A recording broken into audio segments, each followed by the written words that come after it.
President Donald Trump is exploiting the conservative myth of the food stamp leech with a new policy that solves no problems but manages to create quite a few. Cut back on food stamps and deliver a box of food every month instead, which means Trump's big government nanny state would be directly in charge of telling some 16 million low-income households what to eat.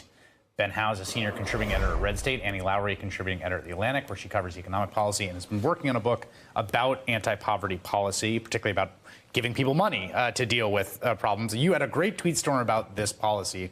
What do you make of it?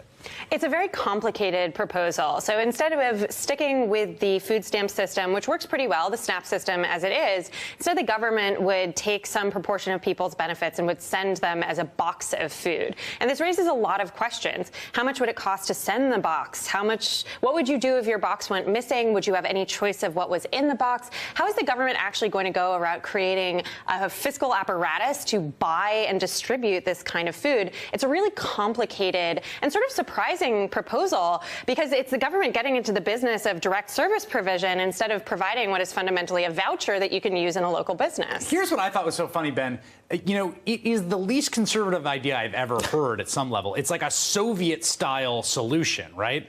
Yeah. But it's done because it's reverse engineered around that Fox News documentary that the thought that somewhere someone is getting over because they're using a food stamp to buy a lobster.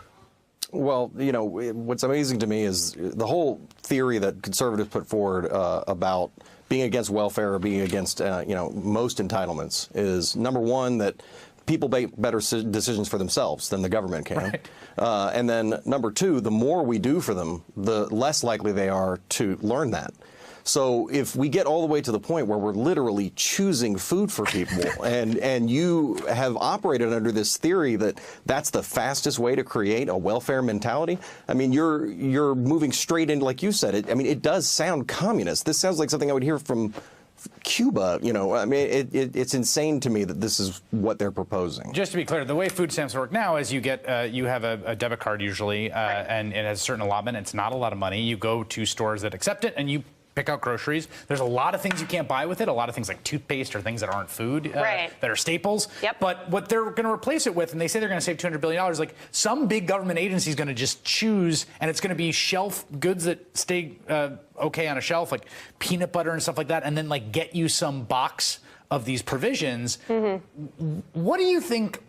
You cover anti-poverty policy. What is going on here in the way people think about poverty and how to deal with it? It's a really perplexing proposal because what we've generally seen from conservatives is increasing restrictions on what you can buy with food stamps. So saying we don't want you to buy things like junk food. We certainly don't want you to be able to buy things like lobster, or saying we're going to attach more work requirements. We're going to make it harder to get. We're going to shorten the period during which you can get these.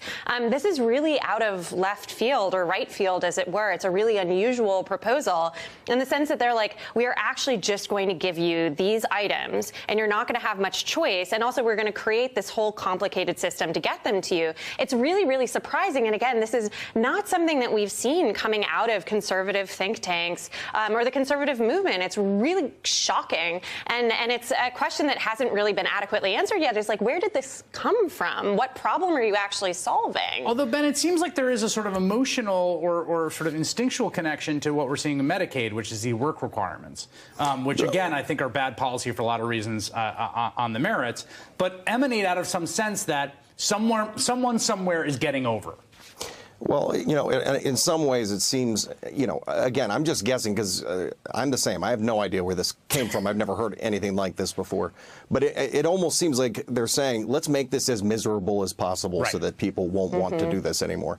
And, disincentive as a conservative philosophy, I mean, maybe I should stop calling myself a conservative because I just don't understand how that became part of the way we talk about profit motive. We talk about incentivizing people to make good choices, and this is the exact opposite of that. It's going to make people more dependent, not less dependent. Quickly, as you cover this is basically DOA in Congress, right? There's just no way they're going to try to create a ex nihilo food distribution system for the United States? I would be very surprised if they did. But one thing that I don't think is DOA is within this proposal, there's also $200 billion in cuts. And that would be more straightforward to implement and could really possibly come up in this budget, future budgets. And look for that. They're going to look to cut food stamps, and that's going to be the beginning of the cuts for these kinds of programs. Ben Howe and Annie Lowrey